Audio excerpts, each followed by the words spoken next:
Hello and welcome to Multilingual, guys. You know I love teaching you grammar and explaining rules to you. But today I thought it's time to actually test your knowledge of grammar. So in today's video I want you to cooperate because this video is going to be very interactive. Today you'll be able to check how well you know tenses. Present simple, present perfect, past simple, past perfect, future, also conditionals and tag questions. No worries if these names don't ring the bell. More important is to know how to use them, right? So this is how we're going to work today. I'll be giving you sentences with missing words and 4 options for you to choose from. You'll then get 5 seconds to come up with an answer. Then I'll tell you the right one and explain very briefly why it's correct. Please don't think too much, just trust your gut feeling and decide spontaneously. You ready to start? Let's begin. In front of you right now you can see our first question and 4 options for you for the missing verb in the sentence. Number 1. How many days a week she work at the cinema? Possible answers: does, do, have, did. Which do you think is correct?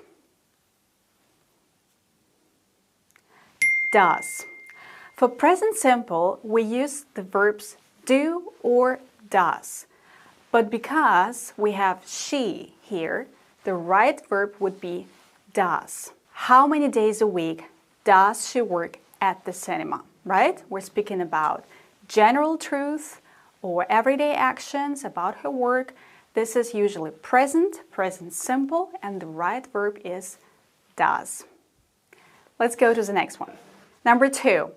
Where are you in London? Where are you? Stay, staying, stayed, stays. Which answer is correct? What do you think? So, the correct one is staying. Where are you staying in London? Here we have to use present continuous because we're talking about something temporary or something taking place at the moment of speaking. For present continuous we use 2 verbs, be and ing. So where are you staying? Where is he staying? If you need to brush up on this grammar on present continuous, please check this helpful video of mine. I think I explained it really well.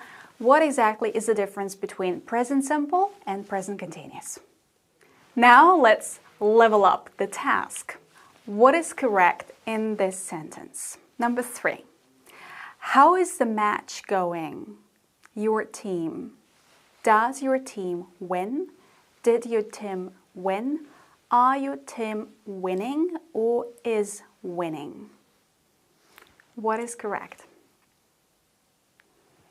Is winning. Okay, here again we're speaking about something happening at the moment of speaking. I'm asking you, how is the match going, right? So it's taking place now, at the moment. And again, in the second sentence, is your team winning? We should use present continuous. Next one. Mr. Roberts, my teacher for 3 years now. 4 possible options. Was my teacher, have been my teacher, has been, or is my teacher.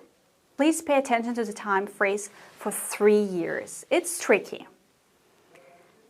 The situation started in the past and is still true up to now. Therefore, we should use present perfect. Here is a helpful hint for you.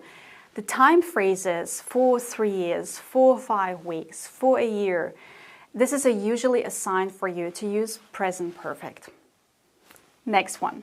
Number 5. How long has she worked, been working, working here? Which answer is right? Been working. How long has she been working here? With the question word how long, we usually use present perfect continuous because we're speaking about action taking place over a period of time. Look at more examples. How long have you been waiting? How long has she been learning Spanish? How long have you been talking to him? I actually have a complete video on present perfect continuous.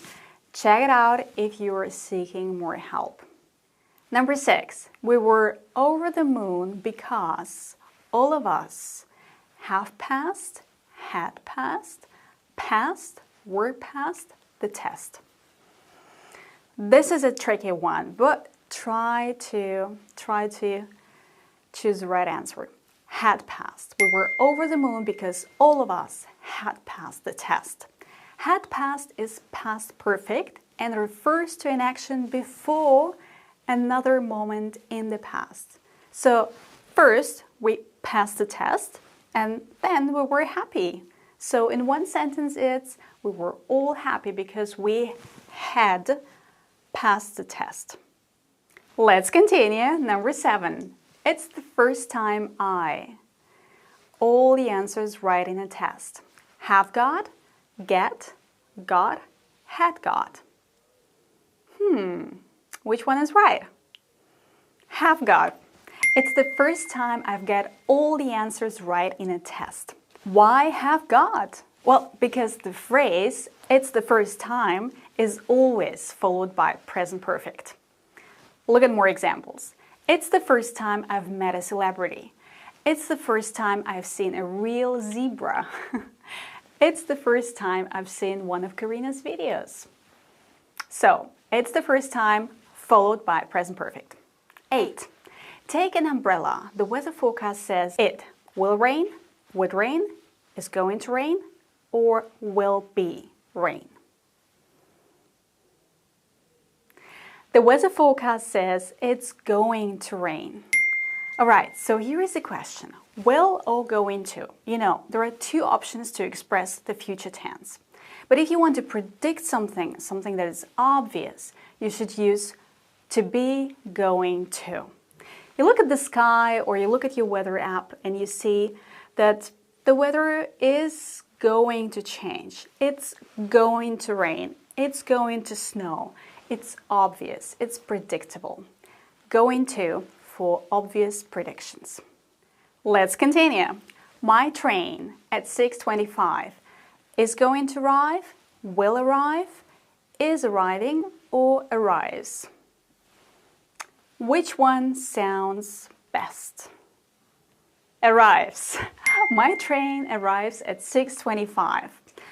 Why present simple? We're talking about future here, right? Even though we're speaking about future event, we should use present simple because we're talking about a schedule or a timetable.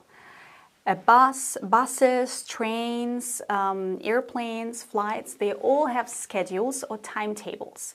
So no will future is needed. The same with the typical question, when does the bus arrive? Not will, not when will the bus, when does it arrive? Because we're talking about the timetable of the bus. I also have another very helpful video on future tenses. Check it out if you want to know more. Keep up with the good work. Let's continue. Number 10. You're coming to the party tonight. Don't you? Do you? Aren't you? Will you? What do you think? Aren't you? You're coming to the party tonight, aren't you? So this is a so-called tag question, and it always repeats the verb in the main sentence. If you have the verb are, then the tag will be aren't. You are coming to the party, aren't you? So if the verb is positive, the question tag is always negative. It's a beautiful day today, isn't it? If the verb is negative, then the question tag must be positive. So it's like with batteries, plus and minus, minus and plus. She hasn't been back home yet. Has she? If you want to know more about tag question, please check out this video of mine on tag question. I think it's very helpful and very well explained. Let's continue. 11. If you, I wouldn't accept this job. If I was, were, am, are. Which one is correct? Actually, we have two answers here. Were and was. Were sounds a little bit more official. If I were you, I wouldn't accept this job. If I was you, I wouldn't accept this job. Both are wonderful. The rule is that when we give some advice, we use this phrase very often. Like, if I were you, I would do this and that. If I was you, I would do this and that. Don't forget to put would in the main sentence, not will. If I were you, I would. The last question for today. I wish I, closer to my parents, would live, lived, had lived, or will live. Ooh, the last question is a tricky one, right? Think about it. Which option is the right one? Lived. I wish I lived closer to my parents. Usually we use would after I wish. I wish you would visit us more often. Or I wish you could visit us more often. We don't use would here, however, for wishes about ourselves. More examples. I wish I knew more about astronomy. I wish I could travel the world. I wish I had a pet, a dog, or a cat. This was today's test, guys. I hope it helped you determine your weaknesses so that you can start working on them and target them. Whether it's present, past, future, tag questions, or conditional sentences, it doesn't matter. Congratulations if all your answers were correct. Well, you must be a grammar expert. Let me know in the comments below how you got on. Thank you for staying with me until the end. I'm happy to hear from you in the comments, and I hope to see you in my next one. Bye, guys.